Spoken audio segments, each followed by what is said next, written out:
ஓசன்னா ஓசன்னா என்று பாடுவோம், தேவனை நாமும் வாழ்த்தி பாடுவோம்.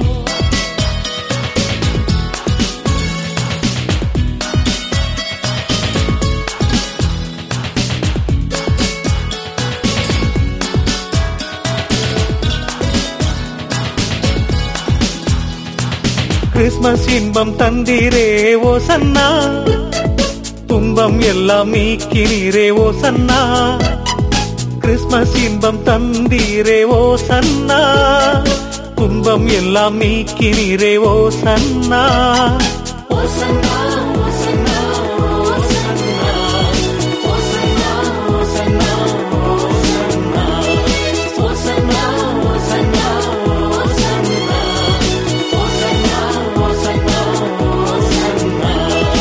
ஓசன்னா ஓசன்னா என்று பாடுவோம், தேவனை நாமும் வாழ்த்தி பாடுவோம். ஆண்டவராகிய இயேசு கிறிஸ்து நாமம் மையப்படுவதாக. கடைசி கால சியோன் ஊழியங்கள் மூலமாக இந்த சியோன் மலை நிகழ்ச்சிகளிலே உங்களை சந்திக்க ஜெபிக்க ஆண்டவர் பாராட்டின தயவுக்காக நன்றி சொல்லுகிறேன். ஏசாயா 48 அதிகாரம் 10 இதோ உன்னை புடமிட்டேன், இதோ உன்னை புடமிட்டேன், உபத்திரவத்தின் குகையிலிருந்து நான் உன்னை தெரிந்து கொண்டேன். தேவன் ஒரு தேவனுடைய பிள்ளையில ஒரு நோக்கம் வைத்திருக்கிறார். அதற்காக அந்த நோக்கம் நிறைவேற்றப்படுவதற்காக தேவன் சில காரியங்களை அனுமதிக்கிறார். சங்கீதக்காரன் தன்னுடைய 66 சங்கீதத்திலே குறிப்பிடுகிற வேளையிலே, ஆண்டவரே நீர் எங்களை புடமிட்டீர், ஆண்டவரே வெள்ளியை புடமிடுகிறது போல எங்களை புடமிட்டீர் என்று குறிப்பிடுவார். தேவனுடைய பிள்ளைகளுடைய வாழ்க்கையிலே சங்கீதக்காரனுடைய வாழ்க்கை நடந்தது போல புடமிடுதல் உண்டு. அதே சங்கீதக்காரன் சொல்லுவார், தீயையும் தண்ணீரையும் கடந்து வந்தோம், எங்களை செழிப்பான இடத்திலே கொண்டு வந்து விட்டீர். ஆண்டவர் புடமிடுவாரானால் அந்த நோக்கத்தை ஆண்டவர் முடிவே கனமாக மாற்றுவார். ஒரு வாலிபன் இளம் வயதிலே நுகத்தை சுமக்கலாம். ஒரு குடும்பம் ஆரம்பத்திலே கண்ணீரின் பாதையில் கடந்து வரலாம். ஆனால் புடமிடப்படுகிற அந்த குறிப்பிட்ட காலங்கள் புடமிடப்பட்ட பிறகு யோபு பக்தனோடு சேர்ந்து சொல்லலாம், நான் சுத்த பொன்னாக நான் மாறுவேன் என்று. உபாகமம் 4 அதிகாரம் 20 இந்நாளில் நீங்கள் இருக்கிறது போல தமக்கு சுதந்திரமான ஜனமாய் இருக்கும்படி கர்த்தர் உங்களை சேர்த்துக்கொண்டு உங்களை எகிப்து என்கிற இருப்பு காலவாயிலிருந்து புறப்பட பண்ணினார். இஸ்ரவேல் மக்கள் எகிப்து என்கிற அடிமைத்தனத்திலிருந்து இருப்பு காலவாயிலிருந்து புடமிடப்படுகிற இடத்திலிருந்து மீட்கப்பட்டார்கள். தேவன் ஒரு தேவனுடைய பிள்ளையிலே ஒரு நல்ல கிரிகளை ஆரம்பிப்பதற்காக இவ்விதமாக அந்த பாடுகள் மத்தியிலே ஆண்டவர் அவர்களை பிரித்தெடுக்கிறார். யோவான் எழுதின சுவிசேஷம் 15 அதிகாரம் 2 அதிக கனிகளை கொடுக்கும்படிக்கு அவர் இன்னும் சுத்தம் பண்ணுகிறார். ஆண்டவர் நமது வாழ்க்கையில் அனுமதிக்கப்படுகிற காரியங்களுக்கு காரணம் நாம் இன்னும் கனி கொடுக்க, இன்னும் பிரயோஜனப்பட, அவர் விரும்புகிறதுக்கு ஏற்று 100 மேனி பலன்களாக கனிகளாக நம் அநேருக்கு உபயோகமாக இருப்பதற்காக நம்மை மறைவிடத்தில் வைத்து அவர் சுத்தம் பண்ணிக்கொண்டே இருக்கிறார். அப்படிப்பட்ட நாட்களிலே நாம் பொறுமையோடு இருக்க வேண்டும். கழுகு கண்மலையின் உச்சியிலே பொறுமையாய் காத்திருப்பது போல ஜபத்திலே உபவாசத்திலே நாம் காத்திருக்கும் போது அவைகள் நன்மையாக ஆண்டவர் முடிய பண்ணுவார்.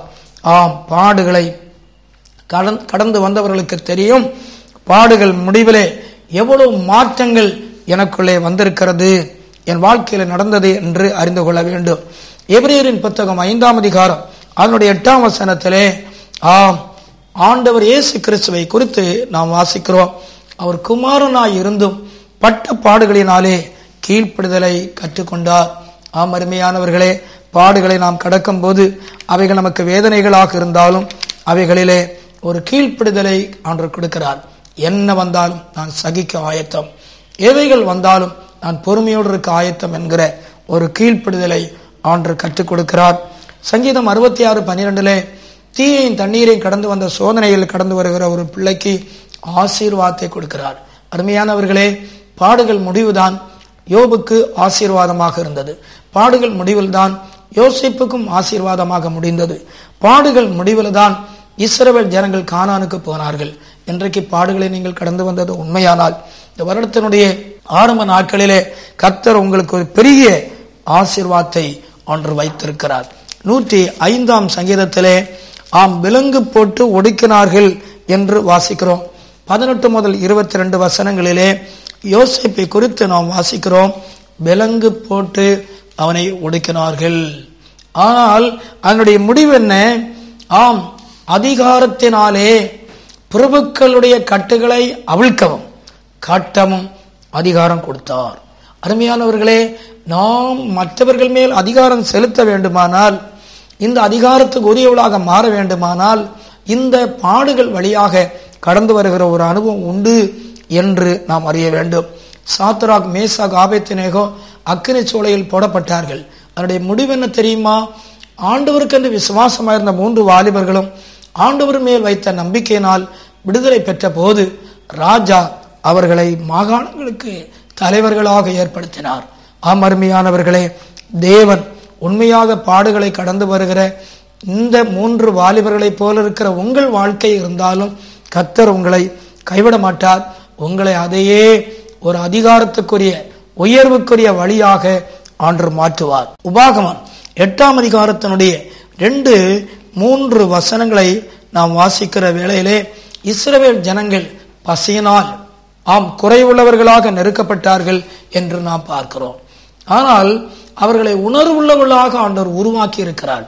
அருமையானவர்களே, அநேகருக்கு உணர்வு எப்பொழுது வரும் தெரியுமா?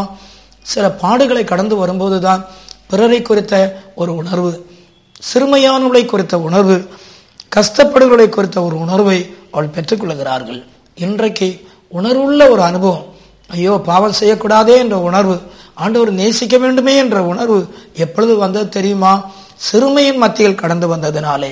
இன்றைக்கு இந்த பாடுகள் உன்னை புடமிட்டேன், உபத்திரவத்தின் குகையிலே தெரிந்து கொண்டேன் என்று சொல்லுகிற ஆண்டவர் உங்களை பாடுகள் மத்தியிலே உணர்வுள்ளவளாக மாற்றுகிறார். லூக்கா 4ஆம் அதிகாரம் 13-14 வசனத்திலே 40 நாட்கள் இயேசு கிறிஸ்து உபவாசம் இருந்து சாத்தான் சோதனைகளை கடந்து வந்தபோது அவர் பலமுள்ளவராக ஊழியத்தை ஆரம்பித்தார். அவர் நம்ம கற்றுக் கொடுக்கிற ஒன்று, சோதனைகளை சந்திக்கும் போது உபவாசத்தோடு நாம் ஜெபிப்போமானால் நமது வாழ்க்கையிலே 3.5 ஆண்டு ஊழியமும் இயேசு தோல்வி இல்லாமல் நமக்கு சாதித்து காட்டி அடையாளமாக நமக்கு வெளிப்படுத்தினது போல நாம் உண்மையாகவே பாடுகள் முடிவிலே ஒரு பெரிய வெற்றியை நாம் காண்கிறவர்களாக, பலவான்களாக மாறுகிறவர்களாக நாம் இருப்போம். பேதுரு அப்போஸ்தலர் 20ஆம் அதிகாரம் அதனுடைய 18 மற்றும் 19 வசனங்களிலே பாடுகள் தான் நம்மை குற்றமற்றவர்களாக மாற்றுகிறது. எத்தனை பாடுகள் நாம் பட்டோமோ அத்தனை பாடுகள் முடிவிலும் ஒரு காரியத்திலும் குற்றமில்லாத பவுல் என்று ஒரு சாட்சி அங்கே உண்டானது. இந்த பாடுகளை கடந்து வருகிற தேவனுடைய பிள்ளைகள் ஏன் தூய்மையான ஜீவியம் செய்ய முடிகிறது? ஏன் அவர்கள் வழுகி போகாத ஜீவியம் செய்ய முடிகிறது? கர்த்தருடைய இருப்பு காலவாயிலே, பாடுகள் மத்தியிலே, புடமிடப்படுகிற இடங்களிலே அவர்கள் அநேக கண்ணீர்களை கடந்து வந்தார்கள். உங்கள் வாழ்க்கையிலே கண்ணீரோடு வந்திருக்கிறீர்களா? இன்றைக்கு ஒன்றை அறிந்து கொள்ளுங்கள், இந்த பாடுகள் உங்களை சாதாரண ஒரு மனிதனாக அல்ல, தேவ தூதனை போல உங்களை கனம் பண்ண போகிறது. கலாத்தியர் 4ஆம் அதிகாரம் அதனுடைய 14ஆம் வசனத்திலே பவுல் குறிப்பிடுவார், நாங்கள் பாடுகள் மத்தியிலே நாங்கள் கடந்து வந்தோம், நாங்கள் துன்பத்தின் மத்தியில உங்கள் மத்தியில ஊழியங்களை செய்தோம், எங்களை தேவதூதர்களைப் போல ஏற்றுக்கொண்டீர்கள். பாடுகள் அப்போஸ்தலனாகிய பவுலுடைய ஊழியத்தை தேவதூதனை போல அன்றைக்கு கலாத்திய சபைக்கு வெளிப்படுத்தியது. இன்றைக்கு பரிசுத்தவான்கள் மற்றவர்கள் மத்தியிலே தேவதூதர்களைப் போல நிற்க காரணம் அவர்கள் ஏதோ ஒரு வகையிலே பாடுகளை கடந்து வந்தார்கள். நீங்களும் பாடுகளை கடந்து வந்திருக்கிறீர்களா? உங்களை ஆண்டவர் மற்றவர்களுடைய கண்களுக்கு முன்பாக ஒரு தேவ சாயலை ஆண்டவர் காண்பிக்க போகிறார். யாக்கோபு 1ஆம் அதிகாரம் அவருடைய 2ஆம் வசனத்திலே பாடுகள் தான் நம்மை பொறுமை உள்ளவர்களாக மாற்றுகிறது. யோபனுடைய பொறுமையை நீங்கள் அறிந்திருக்கிறீர்கள், தேவனுடைய செயல்களையும் அறிந்திருக்கிறீர்கள் என்று வாசிக்கிறோம். அருமையானவர்களே, தேவனுடைய செயல் என்ன? அவரை 2 மடங்காக ஆசீர்வதித்தது. பாடுகள் நம்மை பொறுமையாக சகிக்க வைக்கிறது. இக்காலத்து பாடுகள் இனி வரும் மகிமைக்கு ஒப்பிடத்தக்கவைகள் அல்ல என்று வேதத்திலே நாம் வாசிக்கிறோம். பாடுகள் ஒரு தேவனுடைய பிள்ளைகள் கடந்து வரும்போது 2 பேதுரு 2ஆம் அதிகாரம் 8-9 வசனங்களை வாசிக்கும் போது ஒவ்வொரு நாளும் இருதயத்தில் வாதிக்கப்பட்ட இந்த நீதிமானாகிய லோத் என்று வாசிக்கிறோம்.